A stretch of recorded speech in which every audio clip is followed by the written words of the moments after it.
नमस्कार, आप लाइव बिहार देख रहे हैं। मैं हूं राजमोहन तिवारी। देखिए, बिहार विधानसभा चुनाव का प्रथम चरण 6 नवंबर को वोटिंग है और ऐसे में धुआंधार प्रचार प्रसार बिहार की सियासत में, राजनीति में लगातार देखने को मिल रही है। केंद्र का पूरा मंत्रिमंडल आपको बिहार में दिखाई दे रहा होगा। साथ ही प्रधानमंत्री नरेंद्र मोदी का आज 2 जगहों पर जनसभा हुआ, एक मुजफ्फरपुर में, दूसरा छपरा में।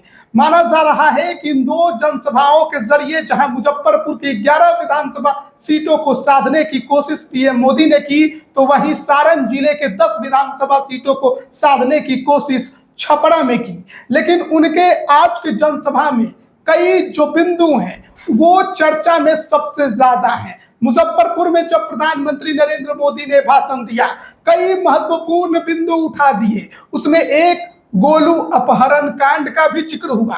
अब बिहार की सियासत में एक बार फिर से नई चर्चा छिड़ गई है। युवाओं को जगाने की कोशिश, जंगल राज पर एक बार फिर चर्चा, और हम विस्तार से समझेंगे। हमारे साथ वरिष्ठ पत्रकार प्रवीण बागी जी हैं। तो मोदी जी तो लगातार अब बिहार दौरे पर हैं, साथ में केंद्र के जो और मंत्री हैं वो भी हैं, लेकिन आज जो जनसभाएं हुई उनकी, एक छपरा में, एक मुजफ्फरपुर में, उसको आप कैसे देख रहे हैं? देखिए, मोदी जी चुनाव की घोषणा होने के पहले से बिहार में सक्रिय हैं और लगातार योजनाओं का शिलान्यास, उद्घाटन और फिर उसके बाद जनसभा वो करते रहे हैं। और उसी क्रम में अब चुनाव की घोषणा है, उसके बाद और सक्रियता उनकी बढ़ गई है। मुझे याद आ रहा है कि एक समय में यूपी में 2 लड़कों की जोड़ी शब्द जब बड़ा मशहूर हुआ था, और वो 2 लड़कों की जोड़ी थी राहुल गांधी और अखिलेश यादव। अच्छा। तो जब कांग्रेस और सपा का वहाँ गठबंधन हुआ था, चुनावी रिश्ता बना था, तो 2 लड़कों की जोड़ी करके उसको संबोधित किया जा रहा था। उसी तरह बिहार में इन दिनों 2 भाइयों की जोड़ी की चर्चा है, और ये 2 भाई हैं नरेंद्र मोदी और नीतीश कुमार। ये खुद प्रधानमंत्री मोदी ने अपने मुंह से कहा, पिछले दिनों एक सभा में ही कहा कि बिहार के ये 2 भाई जो हैं नरेंद्र और नीतीश, ये बिहार की आजीवन सेवा करेंगे। तो उसी क्रम में वो लगातार बिहार में मुद्दे उठा रहे हैं, ऐसे जो भूले बिसरे हैं। उसके पीछे ये है कि जंगल राज का भय और उसकी सच्चाई एक बार फिर लोगों के सामने लाई जाए। और ठीक एक दिन पहले राहुल गांधी ने जिस तरह से प्रधानमंत्री के प्रति अमर्यादित शब्दों का प्रयोग किया था और कहा था कि वो वोटों के लिए नाच भी सकते हैं, अगर आप कहेंगे वोटर कि मंच पर नाच के दिखाइए तो वो नाचने लगेंगे, और भी कई आपत्तिजनक बातें उन्होंने कही थी। तो आज पीएम मोदी ने चुन चुन करके उनका हिसाब पूरा कर दिया। अब फिर जवाब देने की बारी राहुल गांधी की है। एक चीज आप देखिए, इस चुनाव में ध्यान दीजिएगा कि तेजस्वी यादव जो हैं वो प्रधानमंत्री पर सीधा अटैक करने से बच रहे हैं, मगर राहुल गांधी ठीक इसका उल्टा कर रहे हैं। वो बिहार के चुनाव में प्रधानमंत्री पर ही सीधा अटैक कर रहे हैं, जैसे वो लोकसभा का चुनाव हो, प्रधानमंत्री का चुनाव हो। तो ये फर्क है। इसकी वजह ये है कि राजद के जो वोटर हैं उसमें एक बड़ी संख्या ऐसी है जो यहाँ तो तेजस्वी यादव के लिए वोट करती है, मगर लोकसभा चुनाव में प्रधानमंत्री मोदी के लिए वोट करती है। तो वो तेजस्वी यादव की सोच ये है कि वो नाराज ना हो हमसे, तो इसलिए वो प्रधानमंत्री पर हमले से बच रहे हैं। हालांकि नीतीश कुमार की खूब आलोचना करते हैं, खूब उनकी खाट खड़ी करते हैं, मगर नहीं, लेकिन नीतीश कुमार पर भी बच के ही बोलते हैं कि बीजेपी ने हाईजैक कर लिया। हाँ, ये वो करते हैं, तो वो एक विंडो खुला रखते हैं कि ये होगा। हालांकि नीतीश जी बार बार इसका खंडन करते रहे और कहते रहे कि वो हमारी भूल थी, हम गए उधर, मगर तेजस्वी अपना राह बनाए रखने की कोशिश करते हैं। तो आज पहली सभा उनकी जो हुई प्रधानमंत्री मोदी की, वो मुजफ्फरपुर में, और मुजफ्फरपुर उत्तर बिहार का गेटवे कहा जाता है, और कपड़ा का बड़ा कारोबार है वहाँ, कपड़ा पट्टी के रूप में वहाँ मशहूर है इलाका मुजफ्फरपुर में, और उत्तर बिहार का बहुत बड़ा मार्केट भी है। तो वहाँ से पूरे उत्तर बिहार की राजनीति कंट्रोल होती है एक तरह से। किसी समय वहाँ कांग्रेस का दबदबा था, रघुनाथ पांडे वहाँ के बड़े नेता हुआ करते थे, और अब समय बदला तो अब फिर एनडीए और राजद का दौर आ गया। तो इस तरह से वहाँ, तो आज उन्होंने, प्रधानमंत्री मोदी ने एक गोलू अपहरण कांड की चर्चा की। 2001 की वो घटना है। गोलू एक बहुत छोटा मासूम बच्चा था, स्कूली छात्र था, चौथा या पांचवा का विद्यार्थी था वो। तो उसका स्कूल जाते समय अपहरण कर लिया गया था और उसके पिता संभवतः, जहाँ तक हमको याद आ रहा है, बैंक कर्मी थे। तो उनसे फिरौती मांगी गई। फिरौती मिलने में देर हुई या वो नहीं दे सके तो उसकी हत्या करके लाश फेंक दी गई थी। तो इसको लेकर के बड़ा बवेला हुआ था और उस समय राजद की सरकार थी यहाँ बिहार में। तो बड़ा बवेला हुआ, हंगामा हुआ, कई दिन तक मुजफ्फरपुर बंद रहा, आगजनी हंगामा, पुलिस को कंट्रोल करने में बहुत मुश्किल आई थी। और जन आक्रोश को शांत करने के लिए वहाँ के एसपी का तुरंत तबादला किया गया और यहाँ से हेलीकॉप्टर से एसपी को भेजा गया वहाँ नए एसपी को चार्ज लेने के लिए। लोगों का आरोप था कि पुलिस की लापरवाही इसमें रही और इसके परिणाम स्वरूप गोलू मारा गया। तो उस घटना का उल्लेख करके मुजफ्फरपुर के जो अभिभावक हैं, जिनके छोटे छोटे मासूम बच्चे हैं, उनके हृदय को स्पंदित करने की कोशिश प्रधानमंत्री मोदी ने की है। और ये डर दिखाने की भी कोशिश है कि देखिए, वो सरकार अगर फिर से आ जाती है तो गोलू जैसी घटनाएं फिर होने लगेंगी। दूसरा, उन्होंने जंगल राज का जब जिक्र किया तो कहा कि 30-40 हजार अपहरण उस दौर में हुए थे। विधि व्यवस्था, लूट मार, ये रोजमर्रे की घटनाएं थी। और उन्होंने एक और बड़ी घोषणा की कि बिहार से अब पलायन नहीं होगा। अच्छा। हाँ, ये पलायन, बिहार का पलायन जो है वो जन सुराज के जो सूत्रधार हैं या संस्थापक शांत किशोर, उन्होंने इसको सेंट्रल मुद्दा बनाया है। जैसे तेजस्वी यादव ने रोजगार को सेंट्रल मुद्दा बना दिया है विधानसभा चुनाव का, वैसे पलायन को उन्होंने बनाया है। तो पलायन एक बड़ा मुद्दा बन गया। और अभी छठ में लोगों ने देखा कि किस तरह से भेड़ बकरियों की तरह ठूस करके लोग आ रहे हैं और फिर उसी तरह जाने और बात बड़ी है कि प्रधानमंत्री को पलायन पर बोलना पड़ रहा है। और वो कह रहे हैं कि पलायन अब बिहार से नहीं होगा। तो अब नहीं होगा तो 20 साल में 15 साल लगभग आप भी सरकार में रहे हैं, 15 साल में क्या हुआ, ये सवाल स्वाभाविक उठेगा कि आखिर 15 साल में पलायन, और ये रुकेगा कब तक, कब रुकेगा, कैसे रुकेगा, उसका क्या ब्लूप्रिंट है, ये सब उन्होंने नहीं बताया। मगर ये है कि उनके दिमाग में ये बात आ गई है कि ये बिहार का मुद्दा है, बड़ा मुद्दा है और कोर इशू है। और एक और बड़ा हमला उन्होंने कांग्रेस पर किया कि कांग्रेस और राजद वाले ये छठ का अपमान कर रहे हैं। छठ का अपमान यानी बिहार की आत्मा का अपमान। तो इसके जरिए उन्होंने तमाम बिहार वासियों को और पूर्वांचल के लोगों को का दिल पकड़ने की कोशिश की कि एक और केंद्र सरकार चाह रही है कि यूनेस्को की विरासत सूची में छठ महापर्व को शामिल किया जाए। इसके लिए कार्रवाई शुरू हो गई है।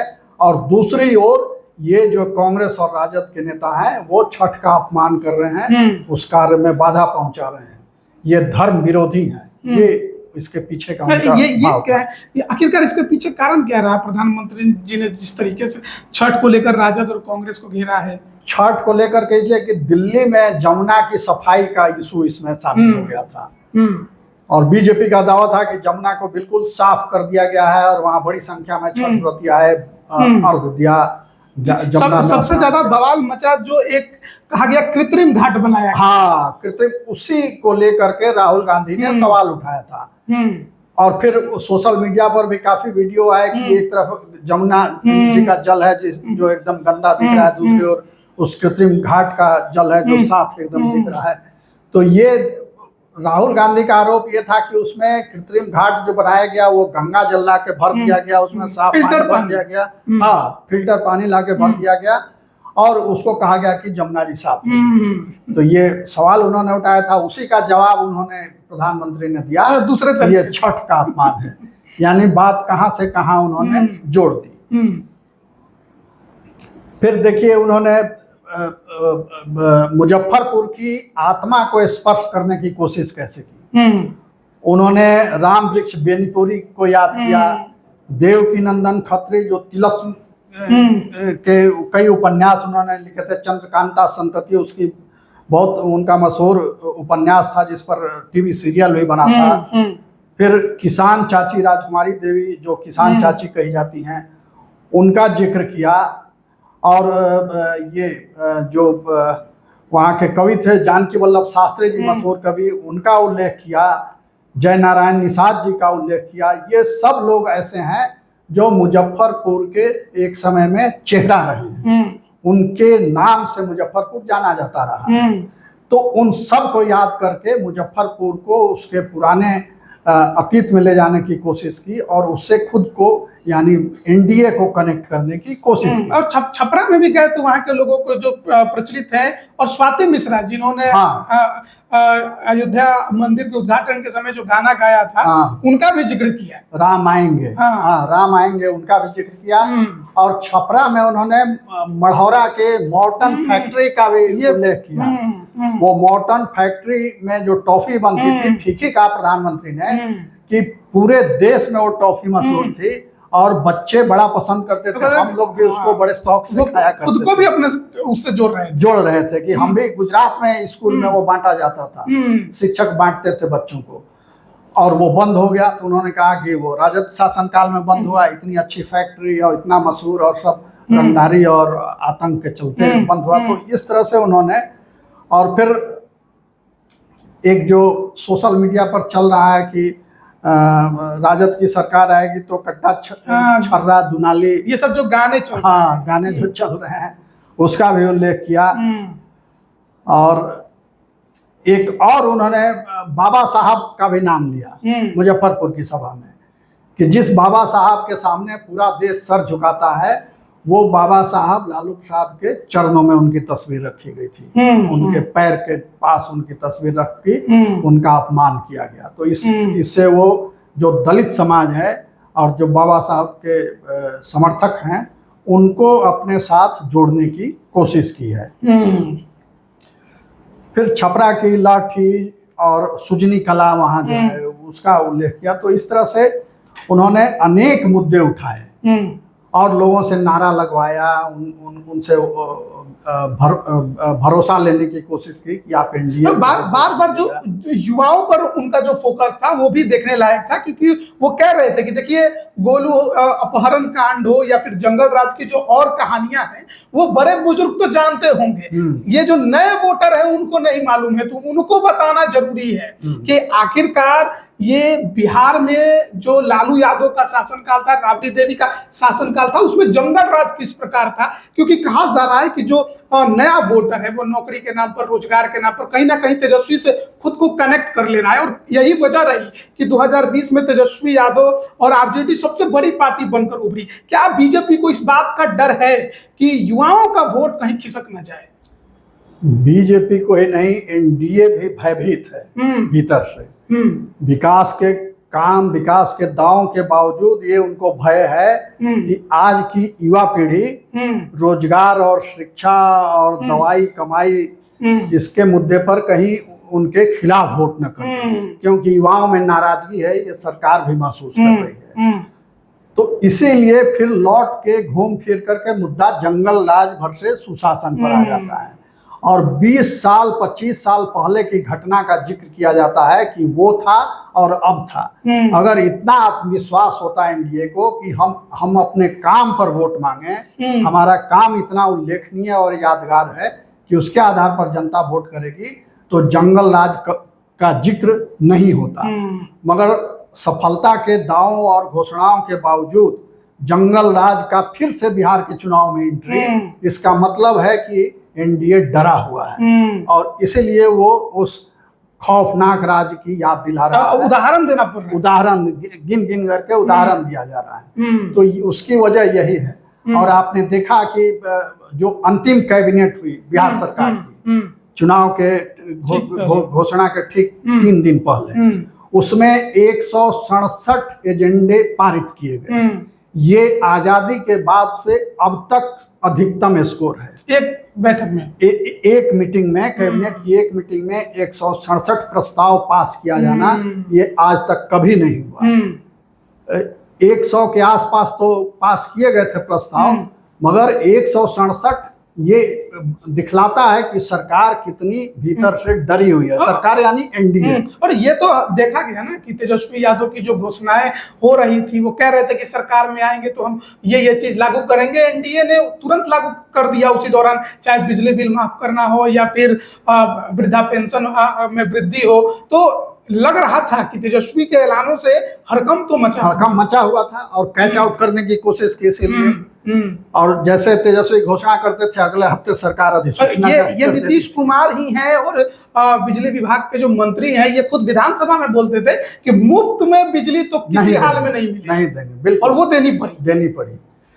तो सरकार को अपने कदम पीछे खींचने पड़े। जब सामने जबरदस्त मुकाबला हो तो साम दाम दंड भेद हर औजार का इस्तेमाल। लेकिन आज पीएम मोदी ने यह भी कहा कि देखिएगा जो रिजल्ट आएगा इस बार चुनाव में, वो अब तक का सबसे हैरान कर देने वाला रिजल्ट होगा। मुजफ्फरपुर की सभा में उन्होंने कहा कि एनडीए इस बार सबसे ज्यादा सीटों से चुनाव जीतेगी और आरजेडी इस बार अपने सबसे न्यूनतम स्कोर पर रहेगी। ये आप कैसे देख रहे हैं? बिल्कुल ठीक कहा आपने। और छपरा की सभा में तो उन्होंने लोगों को आमंत्रित कर दिया कि आप एनडीए सरकार के शपथ ग्रहण समारोह में आप लोग सब लोग आइए, मैंने आपको निमंत्रण देता हूँ समारोह में आने के लिए। तो ये उनका आत्मविश्वास बोल रहा था। लेकिन विपक्ष कहेगा कि फिर लगता है कि चुनाव हेराफेरी हो गया। हाँ, तो ये विपक्ष को ये मुद्दा तो मिल ही जाएगा कि वो कहेगा कि देखिए पूरी सेटिंग हो चुकी है, चुनाव में हेराफेरी करके सरकार ये बनाएंगे और हम पहले से कह रहे हैं कि वोट चोरी हो रही है। तो ये एक मुद्दा भी उन्होंने दे दिया विपक्ष के हाथों बैठे बिठाए। अब इसको देखिएगा कि तेजस्वी यादव और राहुल गांधी फिर ले उड़ेंगे। तो ये स्थिति है। और छपरा में जो उन्होंने संबोधन किया प्रधानमंत्री मोदी ने, तो वो भोजपुरी में शुरुआत की और कहा कि मैं भी पूर्वांचल का सांसद हूँ और भोजपुरी अब समझ रहा हूँ, बोल रहा हूँ। तो इससे जो भोजपुरी पीपुल हैं उनके साथ खुद को जोड़ा, आत्मीय बनाने की कोशिश की और इसी बहाने वो उनका समर्थन लेने की कोशिश है उनकी। और यहाँ अलग मुद्दे उठाए। मुजफ्फरपुर की सभा में जो कुछ कहा उससे अलग मुद्दा उन्होंने उठाया है। यहाँ भी कांग्रेस को निशाने पर लिया, मुजफ्फरपुर में राजद को निशाने पर लिया था और छपरा में कांग्रेस को निशाने पर लिया। उन्होंने पंजाब के मुख्यमंत्री थे चन्नी, चरणजीत सिंह चन्नी, तो उन्होंने एक सभा में कहा था कि हमारी सरकार फिर से लौट के आएगी तो बिहारियों का पंजाब में एंट्री बैन हो जाएगा। और उसी मंच पर प्रियंका गांधी मुस्कुरा नहीं, ताली बजा रही थी खुश होकर के, चेहरे पर खुशी का भाव था, हंस रही थी और ताली बजा रही थी खुश होकर के। तो उसका उल्लेख प्रधानमंत्री ने किया यहाँ सभा में कि देखिए कांग्रेस में ऐसे ऐसे लोग हैं और ऐसे मुख्यमंत्री हैं। उसके बाद फिर कर्नाटक के एस शिव कुमार का जिक्र किया कि उनको यहाँ प्रचार में बुलाया गया। फिर तमिलनाडु के मुख्यमंत्री का जिक्र किया कि ये सब लोग जो बिहार के विरोधी हैं, बिहार के लोगों को अपने प्रदेश में प्रताड़ित करते हैं, अपमानित करते हैं, उनको कांग्रेस यहाँ प्रचार में उतार रही है। यानी बाहर तो अपमानित कर ही रहे हैं, बिहार के अंदर भी उनको लाके बिहारियों को अपमानित करने की कोशिश हो रही है। ये बिहार के सेंटिमेंट को छूने की उनकी कोशिश थी। अब ये कितना ये सेंटिमेंट जग पाएगा, कितना सफल हो पाएगा, ये तो 14 तारीख को ही पता चलेगा। मगर अभी उन्होंने अपनी ओर से ये बाण चला दिया है। और फिर एक और यहाँ उन्होंने पुरानी घटना का जिक्र किया, छपरा में चंपा विश्वास बलात्कार कांड का उल्लेख किया। चंपा विश्वास आईएएस विश्वास की पत्नी थी और उनके साथ राजद की एक नेता थी हेमलता यादव। उनके पुत्र ने महीनों तक बलात्कार किया। आरोप तो ये भी था कि उनके परिवार की अन्य महिलाओं के साथ भी बलात्कार हुआ, उसमें सजा भी हुई। हेमंत यादव शायद नाम था और उसको सजा भी हुई, जेल भी गया वो। उसके बाद से राजनीतिक करियर हेमलता यादव का समाप्त हो गया और उसमें नाम लालू प्रसाद का भी आया था, मगर बाद में वो उस केस से बरी हो गए। मगर शुरुआती दौर में नाम ये भी आया था। तो ये उन्होंने जिक्र करके वही अतीत की जंगल राज की घटना का उल्लेख किया कि उस राज में जब आईएएस की पत्नी सुरक्षित नहीं थी तो आम महिलाओं की स्थिति आप समझ सकते हैं, उनका ये कहना था। इस के द्वारा वो महिला समाज को एनडीए के साथ जोड़ने की कोशिश करते हुए दिखे। वैसे भी महिलाएं तो एनडीए के सपोर्ट में दिखती रही हैं, अब तक उनका वोट एनडीए के पक्ष में होता रहा है, मगर इस बार राजद ने भी पूरी ताकत लगा दी है महिला वोटों में सेंधमारी की, और इसलिए जीविका दीदियों के लिए देखिए उसने बढ़ चढ़ के घोषणाएं की हैं। तेजस्वी यादव का जो संकल्प पत्र घोषणा पत्र आया है उसमें, और महिलाओं के लिए और भी कई सुविधाएं देने की उन्होंने बात कही है। तो महिला वोटरों को लेकर के अभी दोनों जो गठबंधन है वो बिल्कुल एकदम आमने सामने हैं। तो अब ये दाव प्रतिदाव, घात प्रतिघात, ये सब अभी चलते रहेंगे। अभी समय है फर्स्ट फेज का, तो 6 तारीख को 1 हफ्ते का समय है अभी उसमें, तो अभी और उनका दौरा होगा बिल्कुल, और फिर और नई जगहों पर उनका दौरा होगा। तो बड़ा अब घमासान मच गया है बिहार के चुनाव। अब जैसे जैसे नजदीक आएगा वैसे वैसे और घमासान तेज होगा, और हिंसा की भी शुरुआत हो गई है। कल ही वहाँ टेकारी में जो हम के प्रत्याशी थे पूर्व मंत्री, वर्तमान विधायक, हाँ अभी विधायक हैं वो, उन पर हमला हुआ, और अगर भाग के वो जान नहीं बचाते तो उनकी हत्या भी हो जाती। जदयू के नेता हैं, उनके बड़े भाई जो हैं अरुण कुमार जी, उन्होंने कहा कि उनकी हत्या की साजिश थी। वो तो कहिए कि भाग करके वहां से उन लोगों ने जान बचा ली, और इसके बावजूद उन्होंने धैर्य का परिचय दिया, और उनके साथ पुलिस फोर्स भी थी। अगर चाहते तो वो फायरिंग करा सकते थे, मगर उन्होंने फायरिंग नहीं बहुत भयानक हमला था, बहुत भयानक हमला था। गाड़ियों के शीशे टूट गए, उनका हाथ टूट गया, अनिल कुमार जी का हॉस्पिटलाइज होना पड़ा। तो इस तरह की घटनाएं जो हैं वो चुनाव में आतंक पैदा करती हैं। इससे फिर वो ईवीएम के पहले वाला चुनाव याद आने लगा है, जब बैलेट पेपर पर वोट होता था, तो उस समय इसी तरह हिंसा और आतंक का वातावरण रहता था। आम आदमी बहुत सहमते डरते हुए बूथों पर जाता था। तो कहीं वो दौर फिर से लौटाने की कोशिश तो नहीं हो रही है, ये बिहार के मतदाताओं को सोचना पड़ेगा। तो हम लोग बातचीत कर रहे थे जो अभी बिहार में आज प्रधानमंत्री की 2 जनसभाएं, एक मुजफ्फरपुर और दूसरा छपरा में हुआ। तमाम बिंदुओं पर हमने विचार विमर्श किया। आप इस पर क्या राय रखते हैं कमेंट जरूर करिएगा। आप सभी का बहुत बहुत धन्यवाद।